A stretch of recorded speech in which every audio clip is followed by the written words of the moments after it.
एक बार एक आलसी लड़का था। वह पूरा दिन खाता था, पीता था, सोता था और कुछ नहीं करता था। घर वाले उससे बहुत ज़्यादा परेशान थे। घर वाले भी उससे बहुत ज़्यादा तंग आ चुके थे। वो उसको रोज ताने सुनाते थे कि तू कुछ नहीं करता है, तू काम नहीं करता है, तू ये नहीं करता है, तू वो नहीं करता है। तो उसको भी ये सुनकर बहुत ज़्यादा गुस्सा आता था। तो एक दिन एक लड़के ने उसको बोला, उसके दोस्त ने उसको बोला कि एक आश्रम है, उसमें तुम वहाँ पे तुम जाके रह सकते हो, तुमको 2 टाइम फ्री खाना मिलेगा, सोना मिलेगा और तुमको वहाँ पे कुछ नहीं करना पड़ेगा। तो ये सुन के वो लड़का, उस लड़के ने जाने की, आश्रम में जाने की प्लानिंग की। वे आश्रम पहुँचा और वहाँ पे अपना समय व्यतीत करने लगा। वहाँ पे उसे रोज खाना मिलता था, पीना मिलता था और सोने को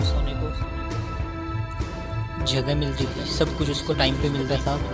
एक दिन आश्रम में खाना नहीं बना, तो उस लड़के ने सभी गुरुओं से पूछा कि गुरुजी आज आश्रम में खाना क्यों नहीं बना।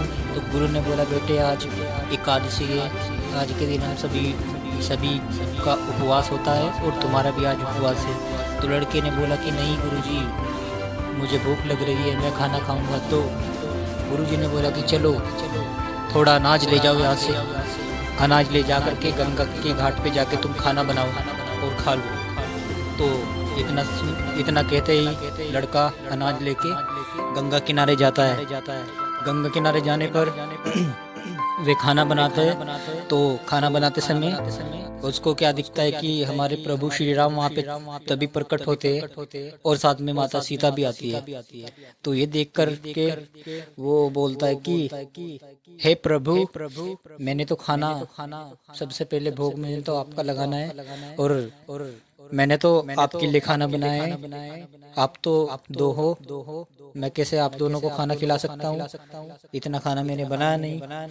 तो इतना सुन के श्री राम मुस्कुराकर बोले और फिर उस लड़के ने माता सीता और श्री राम को खाना दे दिया। उसके बाद अगले दिन फिर से वह लड़का अनाज गंगा घाट के किनारे अनाज ले जाकर के वहाँ पे फिर से गया। फिर अगले दिन प्रभु श्री राम के दर्शन हुए। दर्शन होने पर देखने वाली बात क्या थी कि आज प्रभु श्री राम के साथ 4 जने और थे, हनुमान, लक्ष्मण, भरत और भी।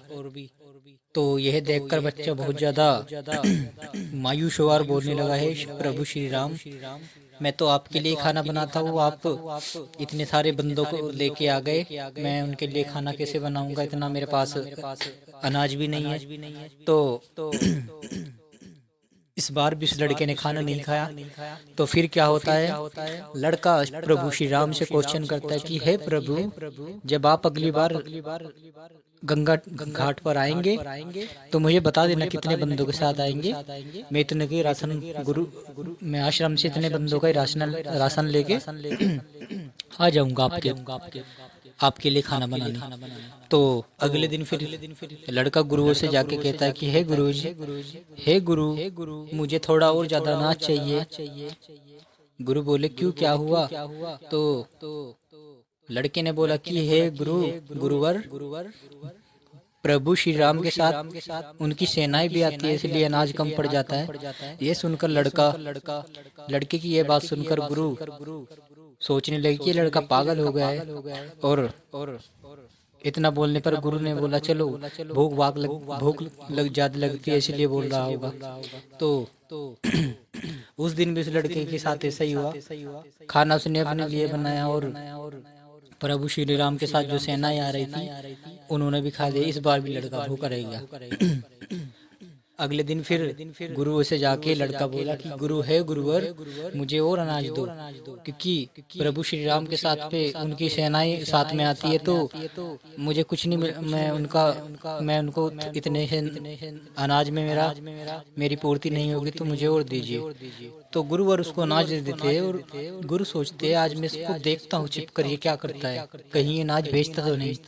तो इतना करने के बाद वह लड़का अनाज लेके गंगा घाट पे गया और वहाँ पे जाकर उसने बोला, हे प्रभु श्री राम, मुझे ये नहीं अंदाजा है कि आप कितनी सेनाओं के साथ में आते हो, इसलिए मैंने आज अनाज रख लिया।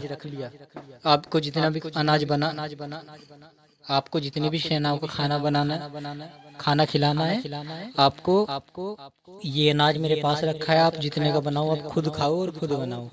यह सुनकर प्रभु श्री राम मुस्कुराने लगे और मुस्कुरा कर फिर उस लड़के को बोलने लगे कि हे बालक, तुम बहुत ज्यादा सरल और सीधे साधे लड़के हो। ये प्रभु श्री राम ने उनको बोला। तो जब वो लड़का प्रभु श्री राम से बात कर रहा था तो गुरु बोले, हे लड़के तू किससे बात कर रहा है? तो लड़का बोला कि अरे मैं प्रभु श्री राम से बात कर रहा हूँ। तो वो बोले पागल बना रहा है मुझे तो कोई दिख रहा है यहाँ। तो बोले प्रभु आप ऐसा क्यों कर रहे हो? आप गुरुवर हमारे गुरु इतने अच्छे, इतने बुद्धिमान, इतने अच्छे हैं, तुम इनको दर्शन क्यों नहीं दे रहे हो? तो प्रभु श्री राम बोलते, बेटा ये तुम्हारे गुरुवर होंगे, बुद्धिमान होंगे, पर तुम्हारे जैसे सरल और सीधे साधे नहीं है। तो उस लड़के ने गुरुवर को यही जवाब दिया। वो बोलने लगी, प्रभु श्री राम आपको बोल रहे कि आप मेरी तरह सरल और सीधे साधे भोले भाले नहीं हो। तो इतना सुन के गुरुवर उस लड़के की तरफ को रोने लगे। उनकी आंखों में आंसू आ गए। तो बोलने लगे कि बालक तुम सही कह रहे हो, मैं तुम्हारी तरह सरल नहीं हूँ, सीधा साधा भोला भाला नहीं हूँ। और इतना होने के बाद प्रभु की गुरुवर की आंखों से आंसू आने के बाद श्री राम भी उनको दर्शन दे देते हैं। और इस कहानी से आपको यह प्रेरणा मिलती है कि जिंदगी में सरल रहना और सीधा साधा रहना बहुत ज़्यादा जरूरी है।